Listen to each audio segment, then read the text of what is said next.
तो अमेरिका पर इस वक्त पूरी दुनिया की नजरें जमी हुई हैं। एक तरफ पीएम मोदी अमेरिका के दौरे पर हैं तो दूसरी तरफ संयुक्त राष्ट्र की सालाना बैठक हो रही है और साथ ही यूएन में कई अहम समिट चल रही हैं। लेकिन यूएन का हेडक्वार्टर्स है कैसा और कैसे वहां काम होता है, न्यूयॉर्क से बता रहे हैं हमारे वरिष्ठ सहयोगी दीपक चौरसिया। तो इस वक्त न्यूज नेशन आपको ले आया है यूनाइटेड नेशंस के हेडक्वार्टर। ये वही बिल्डिंग है जहां पर दुनिया के सारे देश एकजुट होते हैं और विश्व पर छा रही समस्याओं के बारे में मंथन चलते हैं। इस बार क्लाइमेट चेंज पर बात हुई और साथ ही साथ यूनाइटेड नेशंस जनरल असेंबली जो हर साल सितंबर में होती है उसकी बैठक भी हो रही है। आप मेरे पीछे देख सकते हैं यूएन पीस कीपिंग फोर्स। जहां पर भी दिक्कतें हैं उन देशों के अंदर United Nations peace keeping force भेजता है। भारत भी उसका हिस्सा है, उसकी भी तस्वीरें दिखाएंगे और वो वहां जाकर मानवता की, आम नागरिकों की रक्षा करते हैं। ये आप देख सकते हैं इस तरह की पोस्ट बनी होती है जो ट्रबल्ड एरिया है, जो वॉर रिलेटेड जोन्स है या जहां पर आम नागरिकों को सताया जा रहा है किसी विद्रोही ग्रुप के द्वारा। ऐसे जगह यूनाइटेड नेशंस की पीस कीपिंग फोर्सेस जाती हैं और काम करती है। देखिए अब यहां पर ये पूरी चित्रों की एक प्रदर्शनी लगी हुई है जो ये बता रही है कि होलोकॉस्ट जब हुआ, जब हिटलर ने अत्याचार किए, उसके बाद यूनाइटेड नेशंस किस तरीके से अस्तित्व में आया। ये तमाम पिक्चर्स हैं उससे जुड़ी हुई जो ये बता रहा है कि यूनाइटेड नेशंस किस तरह से अस्तित्व में आया। यहां पर आप टाइमलाइन देख सकते हैं। ये देखिए, ये टाइमलाइन जो है वो 1 अप्रैल 1933 है, boycott of Jewish owned business in Germany.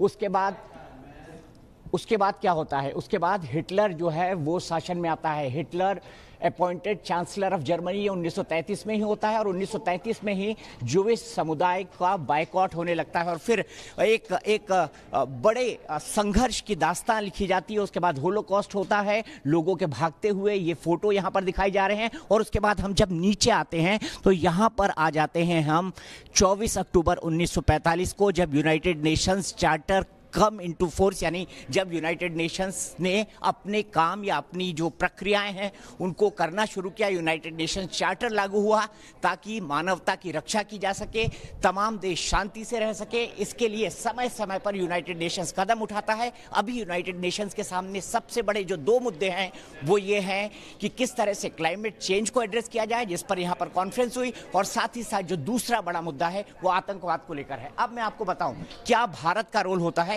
ये आप देखिए, ये एक पीस कीपिंग फोर्स है, ये यूनाइटेड नेशंस का फोटो है। 2007 की ये तस्वीर है लाइबेरिया की और आप देख सकते हैं भारतीय टुकड़ी, United Nations peace keeping force में भारतीय महिलाओं की टुकड़ी, तो भारतीय जांबाज महिलाएं यहां पर भी आपको दिखाई दे रही हैं। मैं आपको कुछ नाम बताता हूं।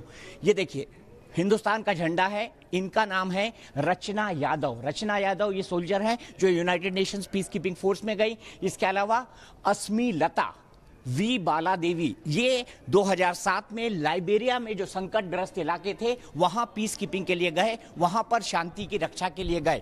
ये जो गलियारे हैं यूनाइटेड नेशंस में, यहीं पर आजकल सबसे बड़ा मंथन चल रहा है। हेल्थ पे बात हो रही है, क्लाइमेट चेंज पर बात हो रही है, पॉल्यूशन पर बात हो रही है, टेररिज्म पर बात हो रही है। और यूनाइटेड नेशंस चाहता है कि आने वाले समय में दुनिया में जो भी देश रह रहे हैं, जो भी देश हैं इस दुनिया में और जो लोग इसमें रह रहे हैं, उनकी लाइफ और बेहतर हो, उनकी लाइफ को किस तरह से ऊंचा उठाया जाए और पूरे विश्व में शांति बनी रहे। इसी को लेकर यूनाइटेड नेशंस लगातार काम कर रहा है। तो हमने आपको पहली बार यूनाइटेड नेशंस के अंदर की तस्वीरें दिखाई है, आप ये देख सकते हैं। इसके आगे ही कई सारे हॉल्स हैं जहां पर विभिन्न कार्यक्रम चलते रहते हैं। अभी एक कार्यक्रम चल रहा है महात्मा गांधी की 150वीं जयंती के उपलक्ष्य में। यहां पर एक कार्यक्रम चल रहा है जिसमें खुद प्रधानमंत्री नरेंद्र मोदी भी शिरकत कर रहे हैं।